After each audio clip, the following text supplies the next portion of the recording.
మహబూబాబాద్ జిల్లా పెద్దబంగారు మండలంలోని వడ్డే కొత్తపల్లి గ్రామంలో బోనాల పండుగ సందర్భంగా ఫ్లెక్సీలు కట్టారు.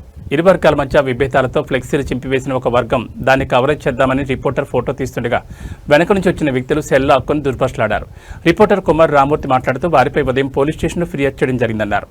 ఎస్ఐ వడ్డే కొత్తపల్లి గ్రామానికి వచ్చి వారిని పిలిపించి వారిని మందలించి రిపోర్టర్కు సెల్ ఇప్పించడం జరిగింది.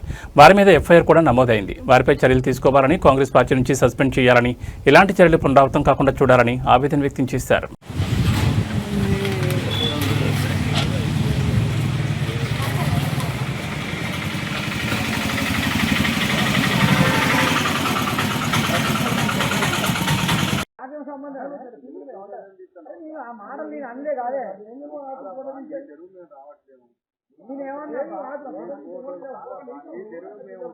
నువ్వు తీసుకోవాలి నేను వద్దాడలే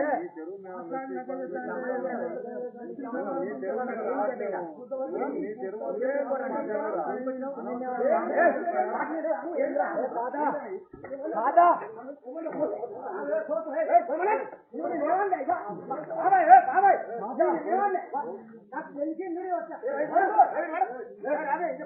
చెప్పు నువ్వు చెప్పు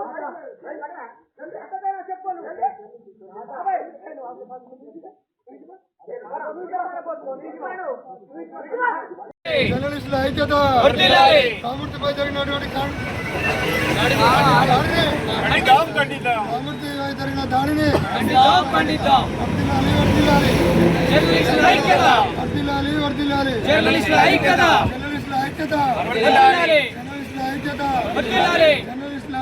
నమస్కారం, నా పేరు రామ్మూర్తి.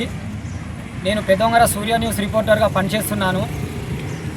మొన్న 11వ తారీఖు రాత్రి 10 గంటలకు వడ్డెకొత్తపల్లి గ్రామంలో ఇరు వర్గాల మధ్య ఫ్లెక్సీ చింపుకున్నారనే సమాచారంతో నేను అక్కడికి వెళ్ళి ఫోటో తీస్తున్న సమయంలో నా మీద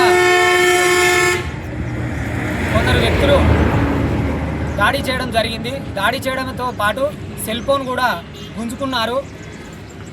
ఆ వ్యక్తులను పై తగిన చర్యలు తీసుకోవాలని, అదేవిధంగా అదే వ్యక్తులు నిన్న ప్రెస్ మీట్ పెట్టి నాపై దుష్ప్రచారం చేస్తూ మేము కొట్టలేదని కేసును తప్పుదారు పట్టించే విధంగా మభ్యపెడుతున్నారు. వారు కొట్టిన సందర్భం ఫోటోలు వీడియోలతో పాటు నేను తీసిన రాత్రి 10 గంటల సమయంలో వడ్డెకొత్తపల్లి జంక్షన్ సెంటర్లో మన మీడియా మిత్రుడు కుమార్ రామూర్తి గారి మీద కొందరు అకారణంగా దాడి చేయడం జరిగింది. రాజకీయ దాడి చూసుకోవడానికి వెళ్ళిన వ్యక్తి మీద అకారణంగా సంబంధం లేకుండా దాడి చేయడం అనేది అది కరెక్ట్ కాదు. ఒక నిష్పక్షపాతంగా జర్నలిస్ట్గా కొనసాగుతున్న రామూర్తి గారిని దాడి చేసి తనని దూషణలు ఆడి తన మొబైల్ గుంజుకొని మళ్ళీ పైగా మేము ఎలాంటి దాడి చేయలేదని చెప్పేసి కవర్ చేసుకోవడం కోసం ప్రయత్నిస్తున్నారు. వాళ్ళు దాడి చేసిన దృశ్యాలు కానీ అవన్నీ కూడా సీసీ ఫుటేజ్ కానీ అన్నీ రికార్డులో ఉన్నాయి. ఇవి లేకుంటే నిజమే కదా అనుకునేది కదా వాళ్ళు ఎవరైనా ఉంటే.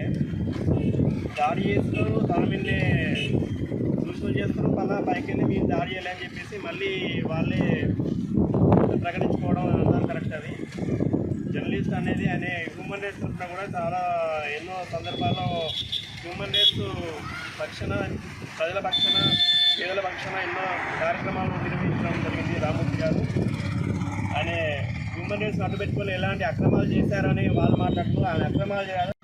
11వ తారీఖు వడ్డెకొత్తపల్లి గ్రామంలో అందాల రాత్రి 10 గంటల సమయంలో 2 వర్గాల కాంగ్రెస్ ఫ్లెక్సీ విషయంలో వార్తా కవరేజ్ కోసం వెళ్ళిన నాపై అకారణంగా దాడి చేయడం అనేది సిగ్గుచేటు. ఆ పైగా వాళ్ళు ఆ గుంపులో గోవింద అన్నట్టుగా వాళ్ళు గొడవ పెట్టుకుంటే ఈయన మధ్యలో వచ్చిండే అని చెప్పి తప్పించుకోవడం ఇంకా హేయమైన చర్యగా మేము భావిస్తున్నాం. దీన్ని చాలా తీవ్రంగా ఖండిస్తున్నాం. ఇది ప్రజాస్వామ్యంపై దాడి చేయడమేనని ఖండిస్తున్నాం. ఒక విలేకరు ఎక్కడికైనా పోయి వార్తా కవరేజ్ కోసం ఫోటోలు తీసుకొని సమస్యను వెలుగులోకి తెచ్చాల్సిన బాధ్యత విలేకరుపై ఉన్నదనే ఉద్దేశంతో నేను అక్కడికి వెళ్ళానే తప్ప ఏ రాజకీయ పార్టీ ప్రలాభంతోటో ఏ వర్గాని ప్రలాభంతోటో నేను అక్కడికి వెళ్ళలేదు. నేను అక్కడికి వెళ్ళడంతో నువ్వు విలేకరైతే నాకేంది, మాకేం భయం అని దుర్భాషలాడుతూ నాపై దాడి చేసి మొబైల్ ఫోన్ను గుంజుకోవడం జరిగింది.